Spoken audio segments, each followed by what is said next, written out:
छोटे से कौवे का शरीर धरकर और भगवान के साथ साथ फिरकर मैं उनके भांति भांति के बाल चरित्र को देखा करता हूँ। लड़कपन में वे जहां जहां फिरते हैं वहां वहां मैं साथ साथ उड़ता हूँ और आंगन में उनकी जो झूठन पड़ती है वही उठाकर खाता हूँ।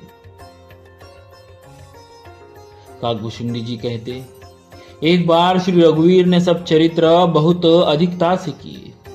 प्रभु की उस लीला का स्मरण करते ही काकभूषुंडी जी का शरीर प्रेमानंदवश पुलकित हो गया। काकभूषुंडी जी कहने लगे, हे पक्षीराज, सुनिए, श्री रामचंद्र जी का चरित्र सेवकों को सुख देने वाला है। अयोध्या का राजमहल सब प्रकार से सुंदर है। सोने के महल में नाना प्रकार के रत्न जड़े हुए हैं। सुंदर आंगन का वर्णन नहीं किया जा सकता। जहां चारों भाई नित्य खेलते हैं, माता को सुख देने वाले बाल विनोद करते हैं। श्री रघुनाथ जी आंगन में विचर रहे हैं। मरकत मणि के समान हरिताभ श्याम और कोमल शरीर है। अंग अंग में बहुत से कामदेवों की शोभा छाई हुई है। नवीन लाल कमल के समान लाल लाल कोमल चरण है। सुंदर अंगुलियां है और नख अपनी ज्योति से चंद्रमा की कांति को हरने वाले हैं। तलवे में वज्रादि वज्र अंकुश ध्वजा और कमल के 4 सुंदर चिन्ह हैं। चरणों में मधुर शब्द करने वाले सुंदर नुपुर है। मणियों रत्नों से जड़ी हुई सोने की बनी हुई सुंदर करधनी का शब्द सुहावना लग रहा है। उधर पर सुंदर 3 रेखाएं त्रिवली है। नाभि सुंदर और गहरी है। विशाल वक्षस्थल पर अनेकों प्रकार के बच्चों के आभूषण और वस्त्र सुशोभित है। लाल लाल हथेलियां, नख और अंगुलियां मन को हरने वाले हैं और विशाल भुजाओं पर सुंदर आभूषण है। बाल सिंह, बच्चे सिंह के बच्चे कैसे कंधे और शंख के समान 3 रेखाओं से युक्त गला है। सुंदर ठुड्डी और मुख तो छवि की सीमा ही है। कलबल तोतले वचन है। लाल लाल होठ है। उज्जवल सुंदर और छोटी छोटी ऊपर और नीचे 2-2 दंतुलिया है। सुंदर गाल, मनोहर नासिका और सब सुखों को देने वाली चंद्रमा की अथवा सुख देने वाले समस्त कलाओं से पूर्ण चंद्रमा की किरणों के समान मधुर मुस्कान है। नीले कमल के समान नेत्र जन्म मृत्यु के बंधन से छुड़ाने वाले हैं। ललाट पर गोरोचन का तिलक सुशोभित है। भौं टेढ़ी है। कान सम और सुंदर है। काले और घुंघराले केशों की छवि छा रही है। पीली और महान झुंझुली शरीर पर शोभा दे रही है। पीली और महीन झंगुली शरीर पर शोभा दे रही है। उनकी किलकारी और चितवन मुझे बहुत ही प्रिय लगती है। राजा दशरथ जी के आंगन में विहार करने वाले रूप की राशि श्री रामचंद्र जी अपनी परछाई देखकर नाचते हैं और मुझसे बहुत प्रकार के खेल करते हैं। जिन चित्रों का वर्णन करते मुझे लज्जा आती है। किलकारी मारते हुए जब मुझे पकड़ने दौड़ते और मैं भाग चलता तब मुझे पुआ दिखलाते थे। मेरे निकट आने पर प्रभु हंसते हैं और भाग जाने पर रोते हैं और जब मैं उनका चरण स्पर्श करने के लिए पास जाता हूँ तब वे पीछे फिर कर मेरी ओर देखते हुए भाग जाते हैं। साधारण बच्चों जैसी लीला देखकर मुझे मोह शंका हुई कि सच्चिदानंद घन प्रभु यह कौन है? महत्व का चरित्र लीला कर रहे हैं। हे पक्षीराज, इनमें इतनी शंका लाते ही श्री रघुनाथ जी के द्वारा प्रेरित माया मुझ पर छा गई। परंतु वह माया न तो मुझे दुख देने वाली हुई न दूसरे जीवों की भांति संसार में डालने वाली हुई। हे नाथ, यहाँ कुछ दूसरा ही कारण है। हे भगवान के वाहन गरुड़ जी, उसे सावधान होकर सुनिए। एक सीता पति श्री राम जी ही अखंड ज्ञान स्वरूप है और जड़ चेतन सभी जीव माया के वश है। यदि जीवों को एक रस अखंड ज्ञान रहे तो कहिए फिर ईश्वर और जीव में भेद कैसा। अभिमानी जीव माया के वश है और वह सत्व रज तम इन तीनों गुणों की खान माया ईश्वर के वश में है। जीव परतंत्र है, भगवान स्वतंत्र है। जीव अनेक है, श्रीपति भगवान एक है। यद्यपि माया का किया हुआ यह भेद असत है, तथापि वह भगवान के भजन बिना करोड़ों उपाय करने पर भी नहीं जा सकता। श्री रामचंद्र जी के भजन बिना जो मोक्ष पद चाहते हैं, वह मनुष्य ज्ञानवान होने पर भी बिना पूंछ और सींग का पशु है।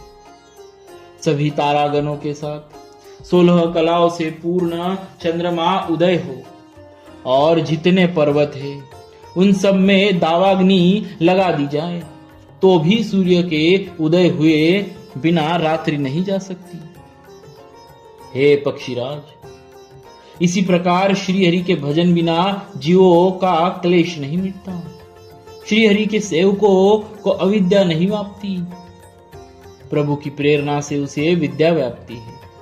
हे पक्षी श्रेष्ठ, इसी से दास का नाश नहीं होता और भेद भक्ति बढ़ती है। श्री राम जी ने मुझे जब भ्रम से चकित देखा तब वे हंसे। वह विशेष चरित्र सुनिए। उस खेल का मर्म किसी ने नहीं जाना, न छोटे भाइयों ने, न माता पिता ने। वे श्याम शरीर और लाल लाल हथेली और चरण तल वाले बाल रूप श्री राम जी घुटने और हाथों के बल मुझे पकड़ने को दौड़े। हे सर्पों के शत्रु गरुड़ जी, तब मैं भाग चला। श्री राम जी ने मुझे पकड़ने के लिए भुजा फैलाई। मैं जैसे जैसे आकाश में दूर उड़ता, वैसे वैसे ही वहां श्री राम जी की भुजा को अपने पास देखता। मैं ब्रह्मलोक तक गया और जब उड़ते हुए मैंने पीछे की ओर देखा तो हे तात, श्री राम जी की भुजा में और मुझ में केवल 2 ही उंगल का बीच था। सातों आवरणों को भेद कर जहां तक मेरी गति थी वहां तक मैं गया, पर वहां भी प्रभु की भुजाओं को अपने पीछे देखकर मैं व्याकुल हो गया। जब मैं भयभीत हो गया तब मैंने आंखें मूंद ली। फिर आंखें खोलकर देखते ही अवधपुरी में पहुंच गया। मुझे देखकर श्री राम जी मुस्कुराने लगे। उनके हंसते ही मैं तुरंत उनके मुख में चला गया। हे पक्षीराज, सुनिए, मैंने उनके पेट में बहुत से ब्रह्मांडों के समूह देखे। वहां उन ब्रह्मांडों में अनेक विचित्र लोग थे, जिनकी रचना एक से एक की बढ़कर थी। करोड़ों ब्रह्मा जी और शिव जी, अनगिनत तारागण, सूर्य और चंद्रमा, अनगिनत लोकपाल, यम और काल, अनगिनत विशाल पर्वत और भूमि, असंख्य समुद्र, नदी, तालाब और वन तथा और भी नाना प्रकार की सृष्टि का विस्तार देखा। देवता, मुनि, सिद्ध, नाग, मनुष्य, किन्नर तथा चारों प्रकार के जड़ और चेतन जीव देखे, जो कभी न देखा था, न सुना था और जो मन में भी नहीं समा सकता था, अर्थात जिसकी कल्पना भी नहीं की जा सकती थी। वही सब अद्भुत सृष्टि मैंने देखी। तब उसका किस प्रकार वर्णन किया जाए। मैं एक एक ब्रह्मांड में एक 100 वर्ष तक रहा। इस प्रकार मैं अनेकों ब्रह्मांड देखता फिरा। प्रत्येक लोक में भिन्न भिन्न ब्रह्मा, भिन्न भिन्न विष्णु, शिव, मनु, दिक्पाल, मनुष्य, गंधर्व, भूत, बैताल, किन्नर, राक्षस, पशु, पक्षी, सर्प तथा नाना जाति के देवता एवं दैत्यगण थे। सभी जीव वहां दूसरे ही प्रकार के थे। अनेक पृथ्वी, नदी, समुद्र, तालाब, पर्वत सब तथा सब सृष्टि वहां दूसरी प्रकार की थी। प्रत्येक ब्रह्मांड में मैंने अपना रूप देखा। तथा अनेकों अनुपम वस्तुएं देखी।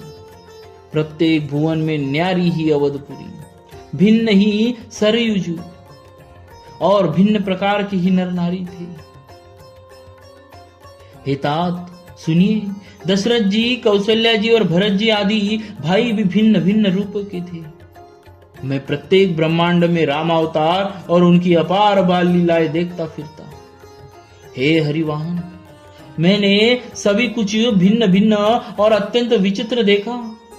मैं अनगिनत ब्रह्मांडों में फिरा, पर प्रभु श्री रामचंद्र जी को मैंने दूसरी तरह का नहीं देखा। सर्वत्र वही शिशुपन, वही शोभा और वही कृपालु श्री रघुवीर। इस प्रकार मोहरूप पवन की प्रेरणा से मैं भुवन भुवन में फिरता देखता फिरता था। अनेकों ब्रह्मांडों में भटकते मुझे मानो 100 कल्प बीत गए। फिरता फिरता मैं अपने आश्रम में आया और कुछ काल वहां रहकर बिताया। फिर जब अपने प्रभु का अवधपुरी में जन्म अवतार सुन पाया, तब प्रेम से परिपूर्ण होकर मैं हर्षपूर्वक उठ दौड़ा। जाकर मैंने जन्म महोत्सव देखा, जिस प्रकार मैं पहले वर्णन कर चुका हूं। श्री रामचंद्र जी के पेट में मैंने बहुत से जगत देखे, जो देखते ही बनते थे, वर्णन नहीं किए जा सकते। वहां फिर मैंने सुजान माया के स्वामी कृपालु भगवान श्री राम को देखा। मैं बार बार विचार करता, मेरी बुद्धि मोह रूपी कीचड़ से व्याप्त थी। यह सब मैंने 2 ही घड़ी में देखा। मन में विशेष मोह होने से मैं थक गया। मुझे व्याकुल देखकर तब कृपालु श्री रघुवीर जी हंस दिए। हे धीर बुद्धि गरुड़ जी, सुनिए। उनके हंसते ही मैं मुंह से बाहर आ गया। श्री रामचंद्र जी मेरे साथ फिर वही लड़कपन करने लगे। मैं करोड़ों असंख्य प्रकार से मन को समझा था, पर वह शांत नहीं हो पाता था। यह बाल चरित्र देखकर और पेट के अंदर देखी हुई उस प्रभुता का स्मरण कर मैं शरीर की सुध भूल गया और हे आर्तजनों के रक्षक, रक्षा कीजिए, रक्षा कीजिए पुकारता हुआ पृथ्वी पर गिर पड़ा। मुख से बात ही नहीं निकलती थी।